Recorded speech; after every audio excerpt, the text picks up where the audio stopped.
I have a daughter. Her name is Lisa. I met a woman of my age at work when I was 35. Her name was Emily, and we got married. She was a widow and had a child. She had lost her husband to illness. At that time, Lisa was only 6 years old. Lisa, this is your new dad. Nice to meet you, Lisa. Nice to meet you too. Without looking up and making eye contact with me, she answered in a small voice. It seemed Lisa was very attached to her deceased father. I heard she was adored by him as she was an only child. So Lisa wouldn't warm up to me even after her mother and I got married. Even when I offered to play with her, it didn't go well. Lisa, I will read you a storybook. No. Saying so, she would run into her bedroom. I took Lisa on trips and to amusement parks, but she still wouldn't talk to me. It was understandable that she couldn't get used to the idea of a stranger, like myself, suddenly becoming her new dad. But still, it made me sad we couldn't bond at all. Emily said she'll open up to you someday, but that didn't happen. Lisa never called me dad. When I married Emily, I vowed to myself that I would love her daughter as my own. I believed that she would eventually understand my feelings. Lisa was very studious, especially diligent about the things she was interested in. She had an interest especially in acting. At her request, we found her a theatrical troupe to join. She was only 10 years old when she started acting, but her dedication to practice was impressive. She was inspired by a play she saw in elementary school and wanted to be on stage herself. I know I was an overly proud parent, but even I could tell Lisa was a good actor. Whenever I heard Lisa was performing, Emily and I went to see her play. After the play, I praised her as much as I could, and the three of us went out for a nice meal. Lisa, your performance was wonderful. I was so moved at that particular scene that I couldn't help crying. Yet, no matter how much I praised her, her responses were always indifferent.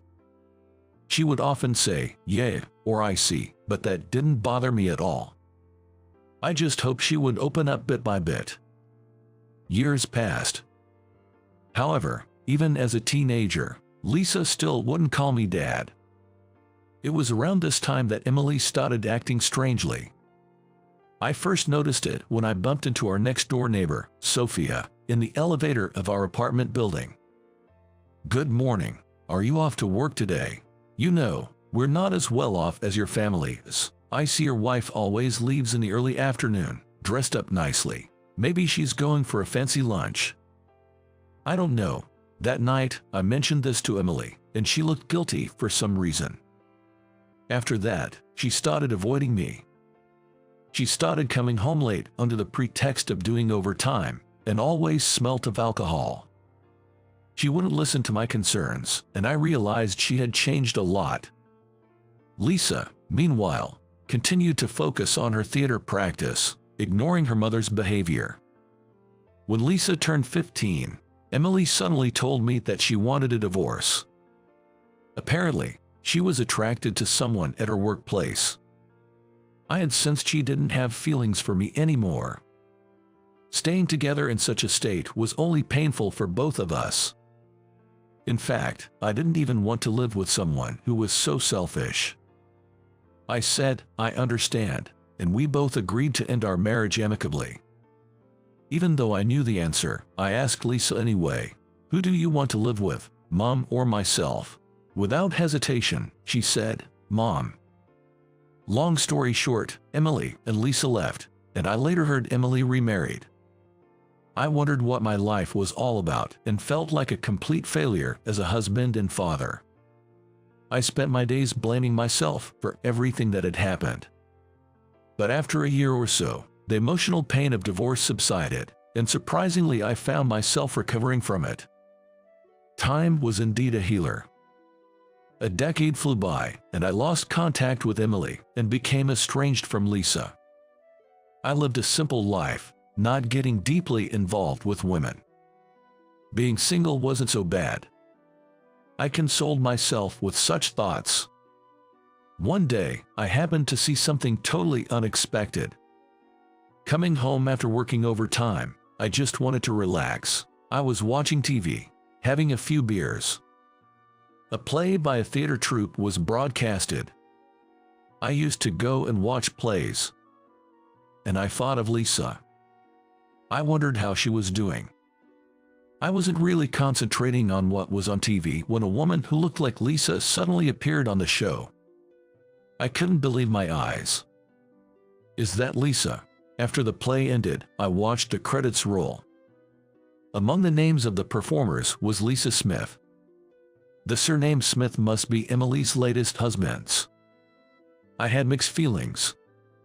Lisa on TV had grown into such a beautiful woman. She must have worked so hard for her dreams. Seeing her again, even on TV, made me very happy. Curious about Lisa, I looked her up on the internet, something I never thought of doing. I found out she was very active on a video streaming site. Lisa, busy with her theater group, still managed to find time to update her videos daily. I remembered how hard-working she had always been. Since then, I started watching her videos every day without fail. Her videos were about her daily life and small talks and such. She didn't have many fans, but I noticed some dedicated ones were commenting daily. I was surprised at how worried I felt. Considering I was no longer her parent, I had to laugh at myself. Some time after I started watching her videos, Lisa posted a video titled, "Something I Want to Say." Something was telling me this was completely different from her usual content. I played the video. It wasn't the usual Lisa there, but she looked rather serious. She began with, "There's something I regret." Then, with a sincere look, she continued, "When I was 6, my mom remarried, and I got a new dad. He loved me unconditionally, but back then, I couldn't forget my real dad, who passed away when I was very little, and couldn't open up to this new dad. I never even called him dad. Despite all his efforts for me, I never said thank you to him. I must have been a bad daughter. He supported my acting so much." Watching the video, I said, "That wasn't even your fault," and found myself crying. I couldn't stop crying as I stared at my stepdaughter on the screen. Without thinking, I wrote in the comments, "I'm sure your stepdad will be happy seeing you succeed and be very proud of you." After watching this video, my desire to see her grew. A month later, I found out Lisa's theater group was performing at a concert hall in the city. I can finally get to see Lisa. That was what I thought. I took a day off from work just to get her ticket for Lisa's play. As soon as I got my ticket, I came home and marked the day on a calendar with a big circle. As the day of her performance approached, I found myself feeling strangely nervous. And I didn't know why. On the opening day, I left home early and headed to the venue. There weren't many people in the audience. I chose a seat on the side of the stage, worried about being recognized by Lisa. It had been 10 years. She probably wouldn't even remember my face. Yet, I still wondered what I would do if she noticed me. I waited for the play to start, my heart racing. It had been a long time since I felt this tense.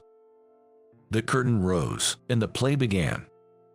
Lisa wasn't the lead, but her role had quite a few lines. I thought, as a proud father, that her acting was the best among all the performers. Just watching her performance, I started crying, not sobbing or anything, but the tears started falling. At some stage, I thought her eyes met for a second, but it might have been my imagination. After the play ended, I went to the reception, intended to leave a bouquet of flowers for Lisa. After spoken to the receptionist and turned around, I saw Lisa standing there. I got so nervous I was unable to speak for a while. Finally, I managed to say, "Hey, long time no see, you were amazing." Lisa smiled and said, "You came. Thank you. I just happened to find out your troupe was performing." I stumbled over my words nervously. We stood there, smiling at each other, speechless. Then, someone from her troop called her from afar, and she replied loudly, "I'll be right there." Lisa then asked, "If you have time, can we talk a bit? Could you wait for me?" "Of course," I replied.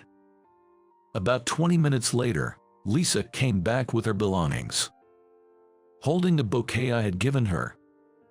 She looked extremely happy. We walked to a nearby cafe. After some trivial conversation, as we started to feel more comfortable, Lisa began to speak. Looking down, I grew concerned at her sad expression and asked, "What's wrong?" Lisa shared bits about her life after Emily and I divorced. It seemed things didn't go well between her and her new stepfather. Also, after Emily remarried and had a baby son, she focused solely on him, neglected Lisa. Lisa left home as soon as she graduated high school and cut all her ties with her family. It was heartbreaking, and the tears spilled out of my eyes. "Must have been very hard for you. I'm sorry I wasn't there to protect you," Lisa said. "I'm sure I deserved it. Even though you raised me for several years, I never said thank you," she muttered through tears. Hearing this, I said to her, "Don't blame yourself. I was truly happy seeing you succeed. I am very proud of you." I realized I was repeating the same words I wrote in her video comment. Lisa looked surprised, then smiled. "I still think of you as my daughter, Lisa. It doesn't matter to me that we're not biologically related. If you ever need anything, don't hesitate to ask me. I'll do anything I can to help you." For some reason, I felt a bit embarrassed after saying that. Lisa looked delighted and said, "Thank you, Dad." From then on, I've never missed any of her performances. Sometime afterwards, Lisa got engaged and introduced her fiancé to me. "Dad, this is Steve. Steve, this is my dad. Nice to meet you." "Nice to meet you too." Steve was a senior member of her troop and seemed like a fine young man. He said he fell for Lisa, seeing her giving 100% in everything she did. I thought he was truly a right man for her. All three of us started going out for drinks, and it felt as if I suddenly became a father of 2 children. I heard Emily, my ex-wife, was having troubles with her current husband. She was caught having an affair. She brought it on herself, though. "You're my only dad," Lisa said to me, as she handed me my lunch she made. Lisa looked me in the eye and smiled warmly. From now on, I will always want to be there for Lisa, protecting her as a father.